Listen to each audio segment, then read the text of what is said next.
Cape Town for a special repatriation ceremony of the spirit of Krotoa, a Khoi woman who worked in the household of Jan van Riebeck, learnt Dutch and Portuguese, and also became an interpreter.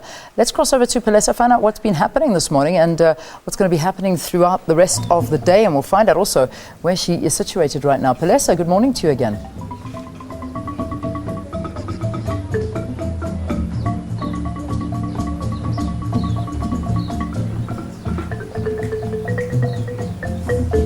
All right, thank you very much, Liana Masi. We're coming to you live with these beautiful sounds of the South African Navy Marimba Band in collaboration with the Cape Town 7 Steps minstrels mesmerizing us this morning. We're still coming to you live from the Krotoa here in the Cape Town of Musons Biki Afrikaans praat vanoggend because we're in Cape Town this morning, well, but we'll do that a little bit later on. Well, I must indicate, like Lian said, it's a big event today. I must say the South African National Defence Force, or rather the South African government, will repatriate the soul of Krotoa, one of the significant women in the history of South Africa, someone who actually played a big role, a pivotal role in terms of the Khoisans as well as the Dutch back in the 1650s. But as to get perspective of how things will unfold today, we're joined by the Minister of the Defence Force and the Military Veterans, Mapisa-Nqakula. Minister, Sawubona, good morning and welcome to Morning Live. Good morning to the listeners.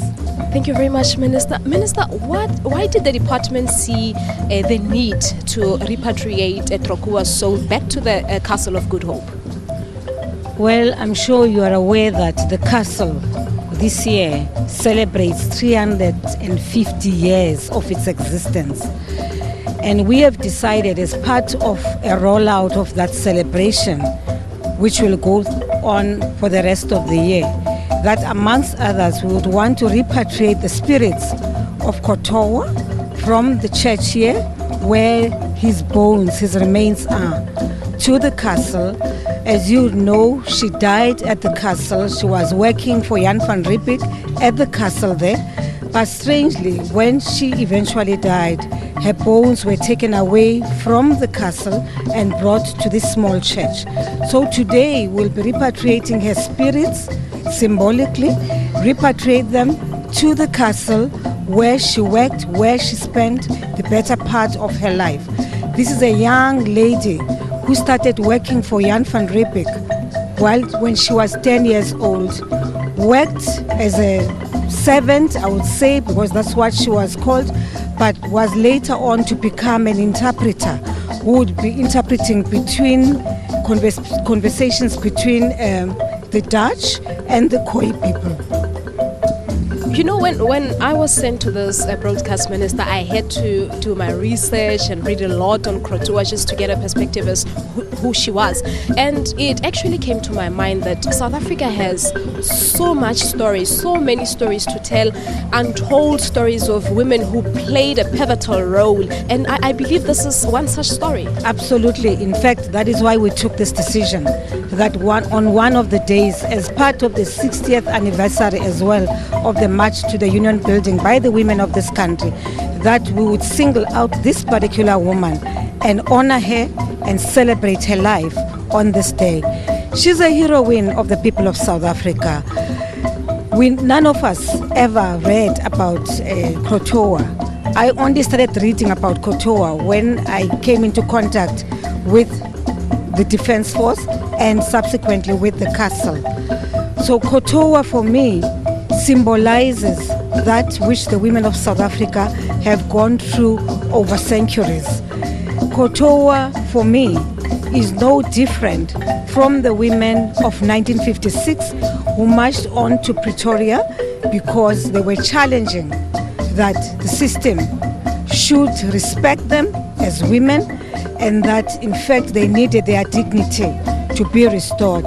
And I believe that this morning part of this celebration is in fact a restoration of the dignity of this woman called Krotoa. In fact, I don't know if you're aware that it is believed that she is the founder of the Afrikaans language, because in trying to interpret and translate between conversations between the Dutch and the Khoi people, there came out this language called Afrikaans. So indeed, this is a very significant occasion. It's equally a solemn occasion when you read and look back to what this lady had to go through. And come to think of it, in spite of all of the things which she did, marginalized by her own community, because she was this slave who they believed was lapping up to the Dutch. Marginalized as she was, but she died a very painful death. After she had come back from Madagascar, where she was married, she was isolated and imprisoned on Robben Island, and she died, and people then believed that she was an alcoholic by the time she died and that she was a prostitute.